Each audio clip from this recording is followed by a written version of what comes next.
शायद आप में से ज्यादातर बच्चों ने पहली बार फोटो देखा होगा खेत्रपाल साहब। ये हैं अपने अरुण खेत्रपाल साहब। उम्र देख रहे हो तुम्हारे एज के, महज 21 साल की उम्र में शहीद हुए। पता है जब कोई बोलता है ना कि देश ऐसे फ्री में मिल गया, मन करता है एक तमाचा मार झन्ना के गिर जाए उधर। यहाँ आप कभी गौर से देखोगे कि दाढ़ी मूंछ सही से नहीं आया रहता। यार तुम्हारे लिए शहीद हो गए थे। पाकिस्तान उधर से 14 टैंक लेके आया और इधर खेत्रपाल साहब की एक खुद की टैंक पूरी रेजिमेंट के साथ लड़ाई लड़ गई। और इसी 1971 की लड़ाई में इतना भीषण युद्ध हुआ और भारत के इन 3 टैंक में से 2 टैंक तबाह हो गए। लेफ्टिनेंट अरुण खेत्रपाल के टैंक के ऊपर गोला लग गया, उनका टैंक आग लग गया। उनके टैंक में जब आग लग गया, ब्लास्ट कर गया, तो उनका पैर जल गया, खत्म हो गया, पैर उड़ गया। फौज होना अलग बात है, कलेजा होना अलग बात। जले टैंक के बावजूद 10 टैंकों को मार गिराया। और उस दिन यदि पाकिस्तान हारा था और हम लोग बसंता की लड़ाई नहीं जीत पाए थे और भारत का 1 इंच नहीं कब्जा पाए, तो उसके लिए आपका बेटा अरुण खेत्रपाल ही जिम्मेदार था।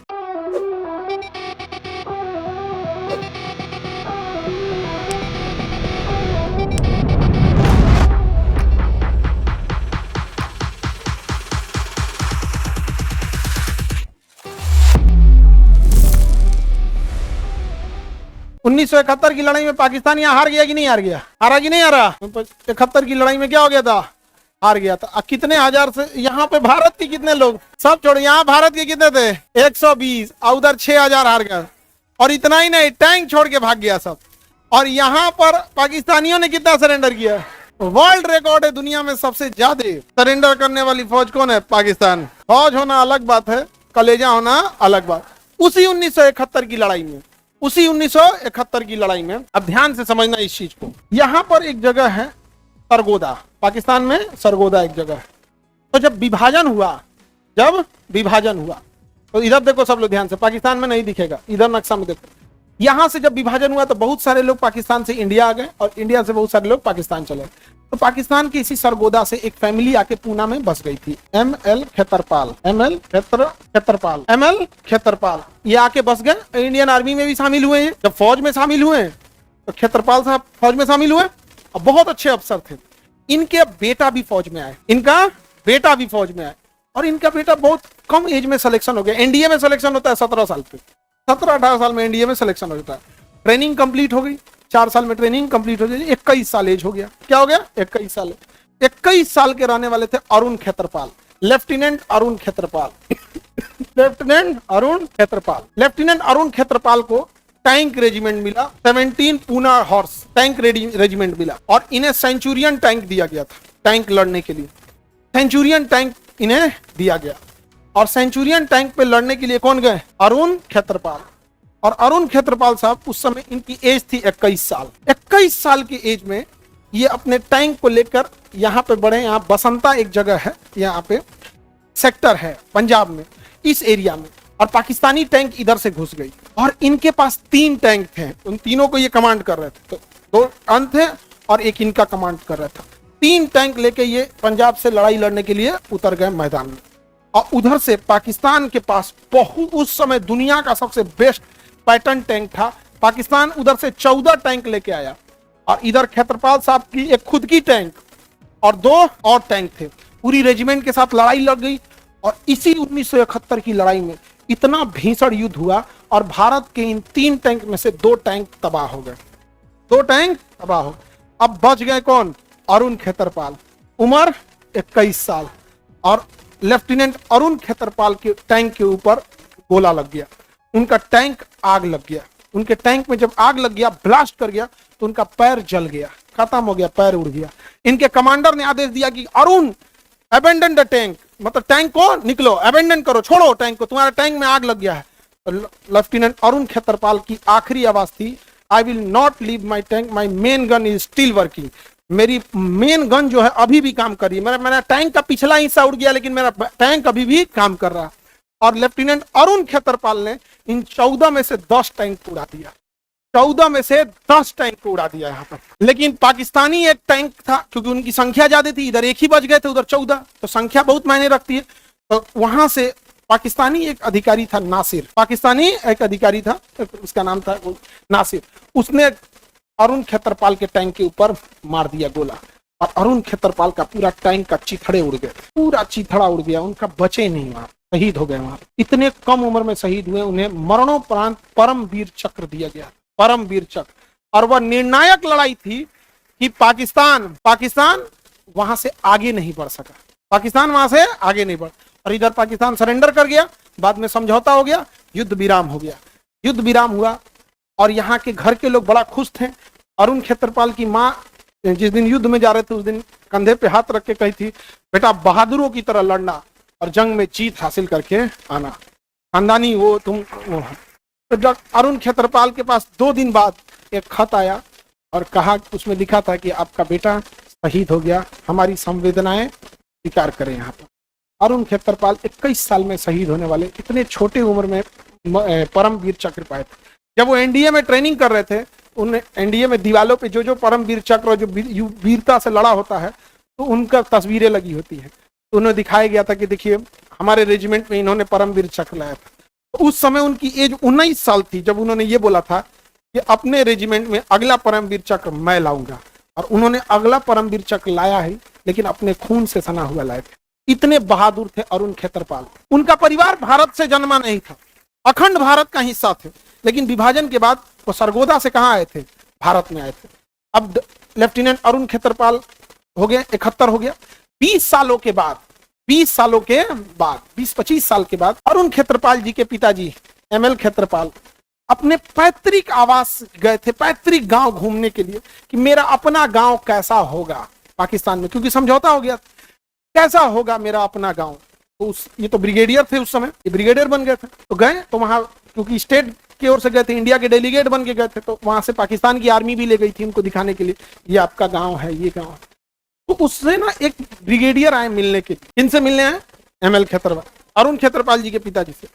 ब्रिगेडियर से एक आए मिलने के लिए, ब्रिगेडियर एमएल खेत्रपाल साहब से, और उन्होंने कहा कि आपका बेटा बहुत बहादुरी से लड़ा था, जले टैंक के बावजूद 10 टैंकों को मार गिराया, और उस दिन यदि पाकिस्तान हारा था और हम लोग बसंता की लड़ाई नहीं जीत पाए थे और भारत का 1 इंच नहीं कब्जा पाए, उसके लिए आपका बेटा अरुण खेत्रपाल ही जिम्मेदार। और अरुण खेत्रपाल ने एक भी पाकिस्तान टैंक को आगे बढ़ने नहीं दिए। तो किसी भी पिता को अपने बेटा की बहादुरी सुनने के बाद बड़ा फक्र महसूस होगा। तो जो सामने खड़ा इंसान था उसने कहा, मैं ब्रिगेडियर नासिर हूँ, मेरे ही तोप के गोले से आपके बेटा शहीद हुए। ब्रिगेडियर नासिर ने उसके बाद जो बात बोला, कहा कि हम दोनों अपने देश के लिए लड़ रहे थे, लेकिन जीवन में पहला मौका था तो मैं आपके बेटा के टैंक को शहीद करने के बाद उनकी डेड बॉडी पे जाके सैल्यूट किया था।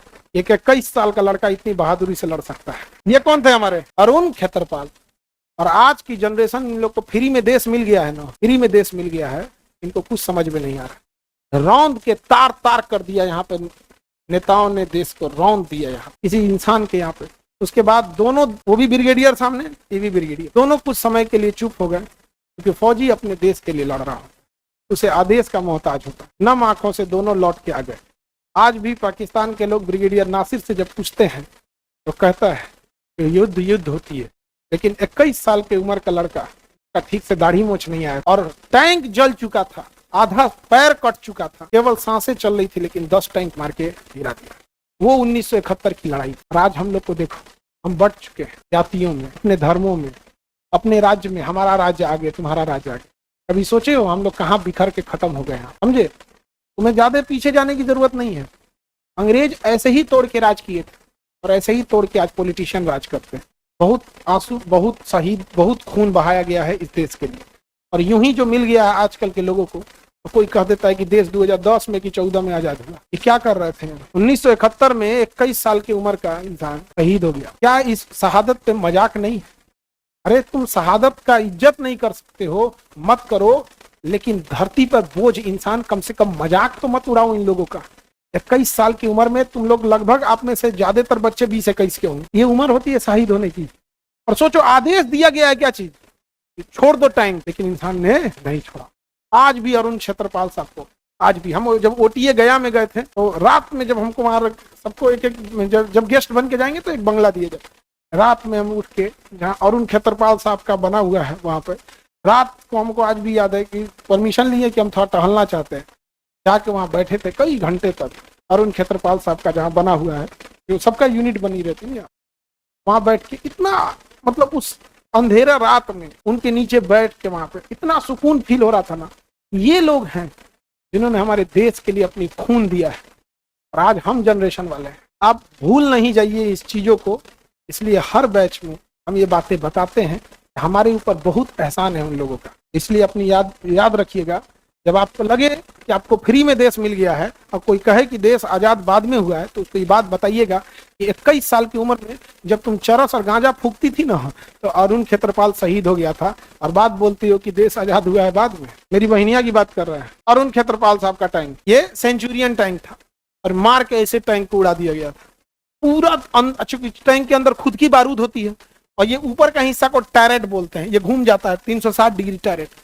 अरुण खेत्रपाल का शरीर और टैरेट पूरा हवा में उड़ गया था। जब नीचे गिरे थे अरुण खेत्रपाल, तो शरीर मतलब बटोरना पड़ा था इसे। अब सोचिए उस माँ पे क्या बीता हो। 21 साल का अरुण खेत्रपाल, कितना था, 21 साल यार, और शहीद हो गए। और ये हम लोग का उस समय का टैंक का नाम था सेंचुरियन टैंक। अरुण खेत्रपाल को दिखा देते हैं आपको, उनका आपने देखा अरुण खेत्रपाल साहब को, लगा देना जी, भेज दिए। ये अब पाकिस्तानी टैंक का था, पैटर्न टैंक। ये पाकिस्तानी टैंक है, पैटर्न टैंक। उस समय ये ज्यादा खतरनाक होते थे सब। पैटर्न टैंक था ये पाकिस्तान का, समझ में आएगी नहीं आ गया। और अरुण खेत्रपाल साहब के पास था सेंचुरियन टैंक। ये हैं अपने अरुण खेत्रपाल साहब। उम्र देख रहे हो, तुम्हारे एज के, महज 21 साल की उम्र में शहीद हुए। पता है, जब कोई बोलता है ना कि देश ऐसे फ्री में मिल गया, मन करता है एक तमाचा मार झन्ना के गिर जाए उधर। यहाँ आप कभी गौर से देखोगे कि दाढ़ी मोछ सही से नहीं आया रहता है। हम लोग जब एनडीए की तैयारी करते थे, हम लोग के बैच में शायद ही कोई ऐसा बच्चा था जिसके पर्स में खेत्रपाल साहब का फोटो ना हो। कुछ हमारे बैच के खुशनसीब थे जो आज फौज में हैं, अभी मेजर हैं, कोई लेफ्टिनेंट कर्नल है, और कुछ हम जैसे बदनसीब हैं तो यहाँ चले आए। तो बहुत नसीब वालों को मिलता है माँ भारतीय का सेवा करना, सबके नसीब में नहीं आता है। हम लोग जब पढ़ाई करते थे ना, तो ये हम लोग के रोल मॉडल हुआ करते थे। और बहुत दुख की बात जानते हो क्या है, आज की जनरेशन में ना, शायद आप में से ज्यादातर बच्चों ने पहली बार फोटो देखा होगा खेत्रपाल साहब। यार तुम्हारे लिए शहीद हो गए थे 21 साल की उम्र। ये आजकल के टिकटॉक और इंस्टाग्राम के नचनियन वाला जनरेशन को खेत्रपाल साहब की शहादत याद नहीं आई। आगे बढ़े, ये है हम लोग के खेत्रपाल साहब। और ये टैंक का नाम क्या है, पैटर्न टैंक। किसका था, दिया कौन था, अमेरिका। इतना मोटा इसका आर्मर्ड बॉडी था, इतना मोटा था कि ये मतलब कि बम बारूद का इस पे असर ही नहीं करता था। लेकिन इसका सबसे कमजोर पार्ट होता है इसके टैरेट, जहां से ये घूमता है, ये वाला पोर्शन और ये वाला पोर्शन। क्योंकि अगर इसका ये चेन टूट गया ना तो बैठ जाएगा। चेन टूट गया तो आगे नहीं जा पाएगा, आगे नहीं जा पाएगा तो इसका रेंज होता है 1.5-2 किलोमीटर, 1 से 2 किलोमीटर। तो 1 से 2 किलोमीटर के बाद ये बत्तख की तरह बैठ जाएगा। तो या तो इसका ये उड़ा दीजिए या तो ये उड़ा दीजिए। खेत्रपाल साहब यहाँ मारते थे, ये टैरेटे उड़ जाता था एकदम। ये ऊपर वाले को क्या कहते हैं, टैरेट बोलते हैं। ये उड़ जाता था। यहाँ पे इसका सबसे पिछला भाग, यहाँ इंजन होता है ना, तो ये थोड़ा कमजोर होता है क्योंकि वहाँ फ्यूल वगैरह होता है। तो लेकिन इंजन वहाँ पीछे होता है, आप तो सामने से लड़ रहे हैं, इस वजह से यहाँ पे। और इसके अंदर इतनी गर्मी होती है, सोचिए रेगिस्तान में जब जाएगा तो इसके अंदर एसी उसी नहीं रहेगा, इतना गर्मी लगेगा। और उसके इंजन की महक, गोला बारूद, आग, इस सब के बीच एकदम तहस नहस हो जाएगा। और पूरा और उनकी माता जी जो थी, वो जब देखी समझौता हो गया तो सब खुशी मना रहे थे। जब लेटर आया तो उनको ये नहीं लगा था कि उनके बेटा का शहादत का लेटर आया, लेकिन आया किस चीज का, शहादत। अरे हम लोग को भी जाना था। हम लोग के साथ एक लड़का पढ़ता था करण, वो उसका सपना था क्या कि टैंक चलाने का, वो ससुरा का नहीं हुआ।